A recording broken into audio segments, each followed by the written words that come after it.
पुण्यात अजित पवार खरंच महाविकास आघाडीसोबत गेले तर भाजपचं काय असा प्रश्न निर्माण झालाय। पुणे महानगरपालिकेमध्ये दोन्ही राष्ट्रवादी एकत्र लढणार आहेत असं सध्या तरी सूत्रांच्या हवाल्यानं कळतंय।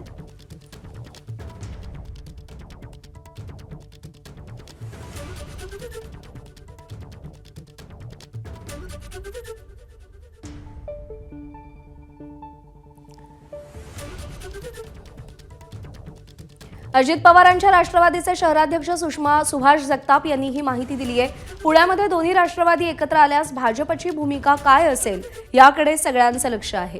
पुण्यामध्ये भाजप विरुद्ध राष्ट्रवादी अशीच लढत होणार होती।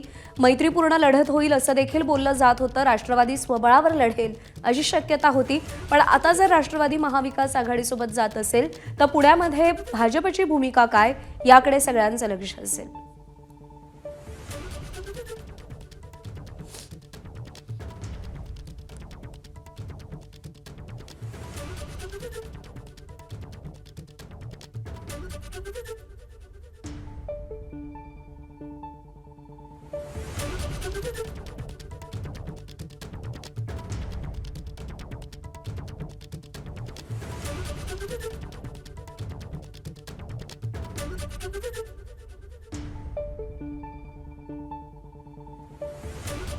ही भूमिका पुण्यामध्ये नेमकी काय असेल याकडे सगळ्यांचं लक्ष आहे। अजित पवारांच्या राष्ट्रवादीचे शहराध्यक्ष सुभाष जगताप यांनी पुण्यामध्ये दोन्ही राष्ट्रवादी एकत्र येण्याची शक्यता बोलून दाखवलेली आहे।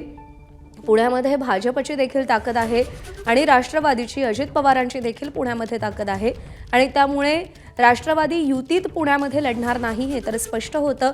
भाजप विरुद्ध राष्ट्रवादी अशी लढत पुण्यामध्ये पाहायला मिळेल अशी शक्यता होती। काही ठिकाणी मैत्रीपूर्ण लढती होतील असं वक्तव्य खुद्द मुख्यमंत्र्यांनी देखील केलेलं होतं।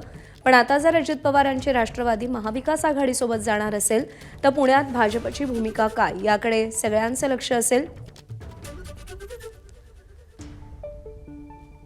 पुणे महानगरपालिकेमध्ये याआधी भाजपची सत्ता होती। मुरलीधर मोहोळ हे पुण्याचे महापौर होते, त्यानंतर निवडणुका झालेल्या नाहीयेत, त्यामुळे या निवडणुकांमध्ये भाजप आणि राष्ट्रवादी या दोन्ही पक्षांची ताकद पणाला लागलेली असेल। राजकारणातून विचारधारा आणि निष्ठा वजा झाल्यात असं बोललं जातंय, कारण उभ्या आडव्या युत्या आघाड्या आणि घाऊक प्रमाणात पक्षांतर आपण पाहतो आहोत।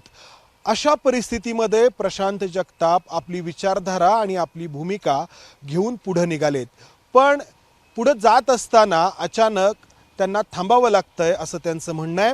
पुण्यात दोन्ही राष्ट्रवादी काँग्रेस जर महापालिका निवडणुकीमध्ये एकत्र येणार असतील तर आपण पक्षाच्या शहराध्यक्षपदाचाच नाही तर आपल्या पक्ष सदस्यत्वाचा देखील राजीनामा देणार आहोत असं ते म्हणतायत। दादा, इतका हा निर्णय घेणं अर्थात सोपं नाहीये। नाही, दोन गोष्टीत म्हणजे पहिले मी क्लॅरिफिकेशन करेल। मी आता सन्मान माझ्या नेते आदरणीय सुप्रियाताई सुळे यांना भेटायला मुंबईला निघालेलो आहे। सकाळी त्यांची माझी आणि माननीय शशिकांत शिंदे साहेबांची चर्चा झालेली आहे। माझा राजीनाम्याचा किंवा पक्षातून बाहेर पडण्याचा झालेला नाही, पण मी माझी भूमिका क्लिअर सांगितली की दोन राष्ट्रवादी एकत्रित लढल्यामुळं कार्यकर्त्यांचं कसं नुकसान होतंय, विचारधारेचं नुकसान। विचारधारा म्हणजे या संदर्भामध्ये पुणेकरांमध्ये महायुतीतला एक प्रमुख घटक पक्ष आहे। असं असताना आपण बीजेपीच्या विरोधात मतं मागताना नेमकं लोकांना काय पटवून द्यायचं किंवा पुणेकरांसमोर काय लॉजिक मांडायचं हा प्रश्नचिन्ह निर्माण होतोय। मुळात कुठल्या पक्षावर माझ्या पक्षाने आघाडी करावी हा सर्वस्वी निर्णय सन्मान्य पवारसाहेब, सन्मान्य सुप्रियाताई सुळे, माननीय शशिकांत शिंदे साहेबांचा असेल। त्या ढवळाढवळ करण्याचा अधिकार मला कालही नव्हता, आजही नाही, उद्यासुद्धा नाही। मी लढणार एवढं नक्की आहे। फक्त माझं म्हणणं असं की मी आज माझं जे काय म्हणणं आहे ते सन्मान्य सुप्रियाताई सुळेंच्या कानी घालणार आहे, त्यांच्यासमोर ठेवणार आहे। त्यानंतर त्यांनी त्यांचा निर्णय घ्यावा। पण एक मात्र नक्की आहे की ज्या महायुती सरकारच्या विरोधामध्ये ज्या कार्यकर्त्यांनी खस्ता खाल्ल्या, लाट्या खाल्ल्या, गुन्हे दाखल करून घेतले, प्राणपणाने रस्त्यावर येऊन लढले, त्यांच्या संदर्भात एबीपी माझा, उघडा डोळे बघा नीट।